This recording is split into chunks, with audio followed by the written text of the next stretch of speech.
Boa tarde a todos, meu nome é Celso. Estou aqui para apresentar o trabalho sobre alimentos processados, sua relevância e desafios para a biodiversidade alimentar.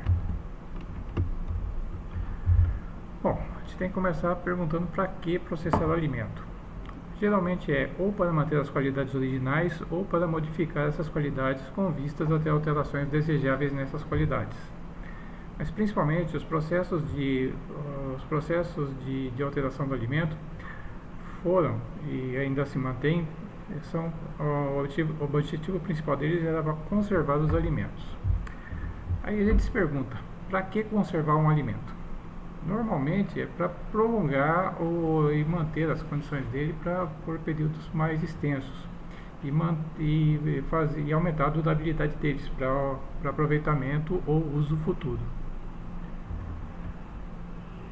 E esses processos normalmente visam evitar a degradação, aumentar a longevidade dos alimentos, evitar as sazonalidades e prevenir períodos de escassez desses alimentos. Nesse contexto, os processos de conservação já são usados desde longa data. Nos processos tradicionais, nós temos os processos de secagem, salga, conservação osmótica, que seria a adição de açúcares, a acidificação, como por exemplo os picles, a defumação e a fermentação. Esses processos podem ser usados isolada ou conjuntamente. Como exemplos desses processos, nós temos os processos de salgas, principalmente de carnes. Aqui temos a figura de bacalhau, a figura de peixe seco, no caso bacalhau. O processo de secagem, muito empregado também para a conservação de cereais e grãos de um modo geral. O processo de adição de açúcares é comum na conservação de doces. Nós temos aqui um exemplo de marmelada. Para aproveitar, por exemplo, o excesso de oferta de um determinado alimento numa determinada época do ano. O processo de acidificação, nós temos como exemplo a preparação de picles e conservas mediante a aplicação de ácido, no caso vinagre ou salmoura ou coisa do tipo. O processo de defumação tradicional aí também na preparação e conservação de carnes.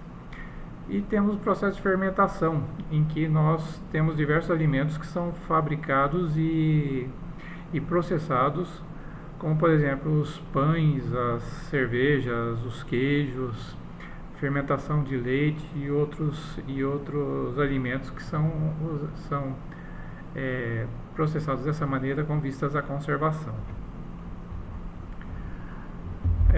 No caso dos processos de secagem, os cereais e os grãos são um caso à parte, principalmente pela sua importância. Os cereais e grãos têm uma conservação relativamente simples. Você pode pegar um grão, secá-lo até um determinado grau de umidade e armazená-lo, se você mantiver as condições ideais, por um período de tempo muito longo, quase que indeterminado. Esse processo é facilitado porque os grãos geralmente têm uma alta produção e concentrada em uma determinada época do ano, geralmente a safra. E essa disponibilidade, esse fator de você poder conservar o grão por um longo período, você consegue manter a disponibilidade desse grão por um longo prazo até a outra colheita ou além dela, tá?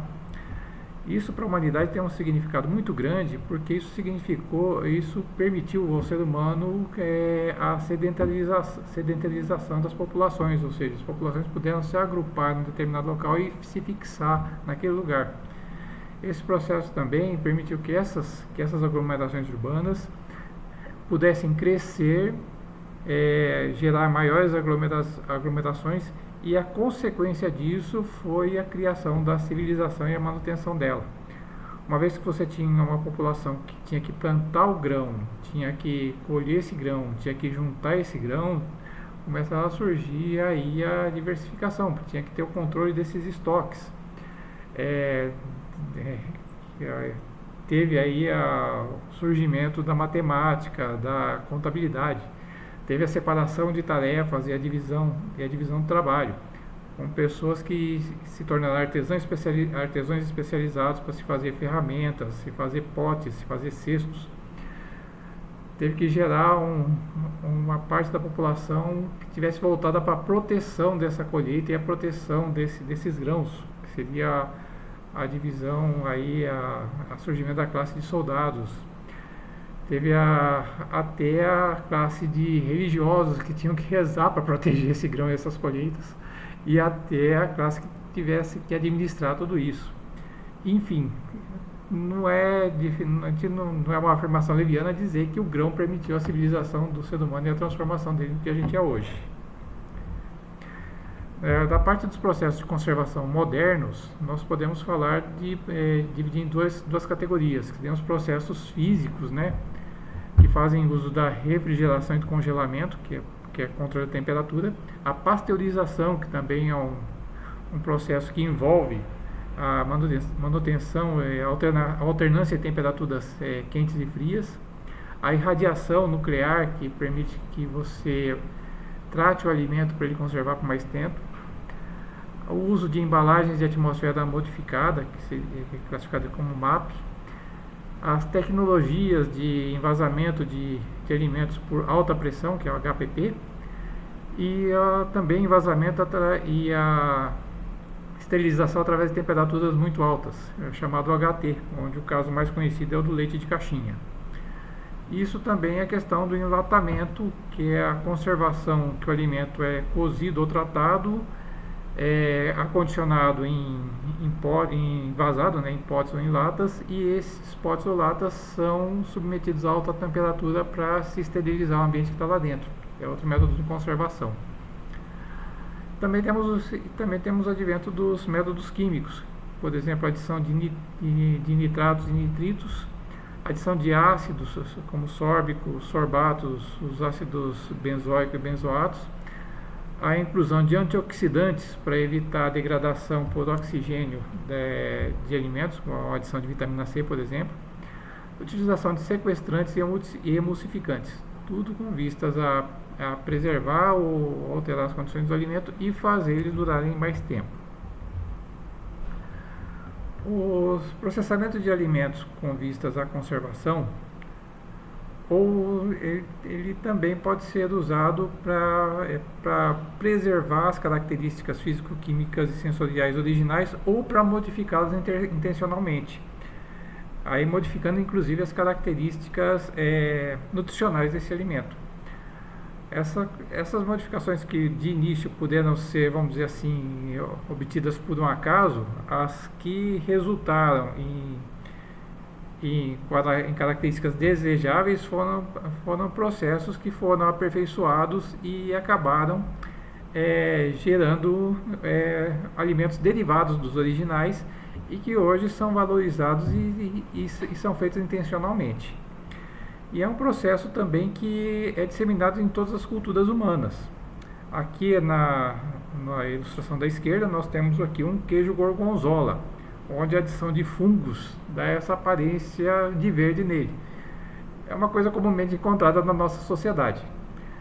Agora, na faixa da direita, na ilustração da direita, nós temos o chamado ovo de 1000 dias. Esse daí é um alimento processado típico da cultura chinesa, onde um ovo é enterrado em algumas substâncias terrosas e ele fica lá até adquirir uma fermentação própria e fica com essa aparência. Na China é uma iguaria muito apreciada. Aqui geralmente a gente torce o nariz, mas a mesma coisa com relação ao queijo gorgonzola. É um alimento que na China, um chinês tradicional, torceria o nariz para aquela apresentação de um queijo, e é uma coisa cultural. Ou seja, mesmo os alimentos processados que foram modificados para um ou para outro formato, tem uma aceitação ou uma vinculação cultural muito grande. E quais são os desafios para a biodiversidade alimentar desses alimentos processados? A gente pode listar uma série de prós e contras. Nos prós, nós temos estabilidade na oferta dos alimentos, que é uma estabilidade garantida. Temos a possibilidade de industrialização, que é um ganho de escala.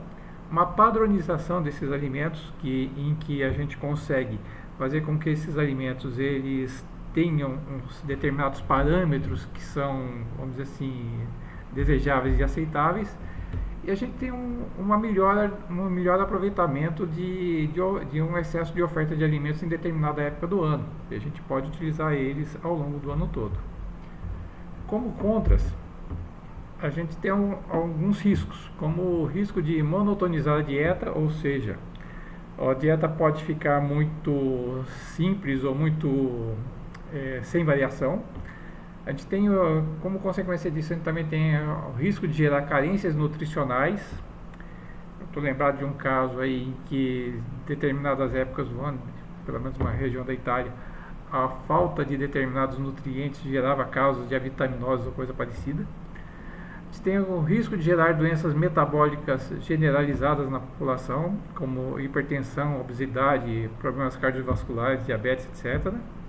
E temos também a possibilidade de causar a segregação e o desuso de outros alimentos cujas qualidades nutricionais são conhecidas, mas